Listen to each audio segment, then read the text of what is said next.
நாம் இன்றைக்கி இந்த வீடியோவில் என்ன பார்க்க போகிறோன்னா ஜாயிண்ட் எக்ஸசைஸ், அதாவது பாதம், இந்த மணிக்கட்டு இதெல்லாம் எப்படி ஸ்ட்ராங் பண்ணுறதுன்னு ஒரு 5 எக்ஸசைஸ் பார்க்க போகிறோம். வாங்க வீடியோக்குள்ளே போகலாம். இப்படி டோவில் நடக்கும் பொழுது கால் முட்டி வந்து பெண்ட் பண்ணக்கூடாது. முடிஞ்ச அளவு ஹைட்டாக கையை தூக்கியிருக்கணும். மினிமம் 50 மீட்டர் நடக்கணும். ஃப்ரண்ட் அண்ட் பேக் 2 சைடுமே நடக்கணும். இது வந்து ஹீலில் நடக்கும் பொழுது ஹீல் வந்து நல்லா ப்ரெஸ் பண்ணி நடக்கணும். இப்போ இந்த 5 எக்ஸசைஸையும் நான் எப்படி செய்கிறேங்கிறத பாருங்கள். கடைசியாக உங்களுக்கு விளக்கமாக நான் சொல்கிறேன்.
இப்போ வந்து இந்த வீடியோவில் நாம் ஜாயிண்ட் எக்ஸசைஸ் சொன்னோம்ல, அது எப்படின்னு பார்க்கலாம் வாங்க.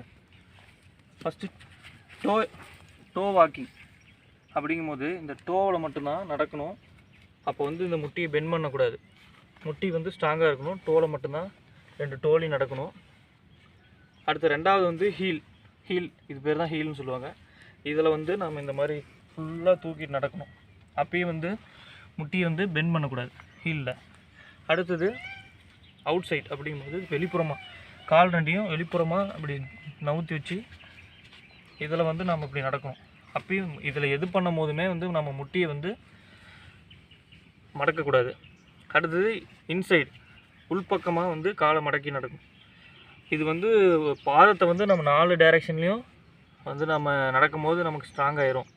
அப்புறம் 5ஆவதாக பார்க்கும்போது இந்த ஜாயிண்ட் எக்ஸசைஸ், இந்த மாதிரி முட்டியை ப்ரெஸ் பண்ணும் போது நமக்கு வந்து எந்த பெயினும் இருக்காது.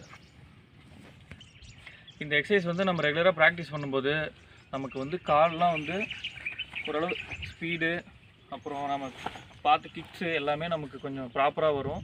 அது வந்து அந்த இடம் வந்து ஸ்ட்ராங் ஆயிரும். ஆனால் வந்து நம்ம ஃப்ரண்ட் கிக், சைட் கிக் இதெல்லாம் அடிக்கும்போது நமக்கு பவர் அதிகமாக வரும். இனிமேல் நெக்ஸ்ட் வீடியோவில் இந்த மாதிரி பார்ப்போம் அதிகமான எக்ஸசைஸ்லாம்.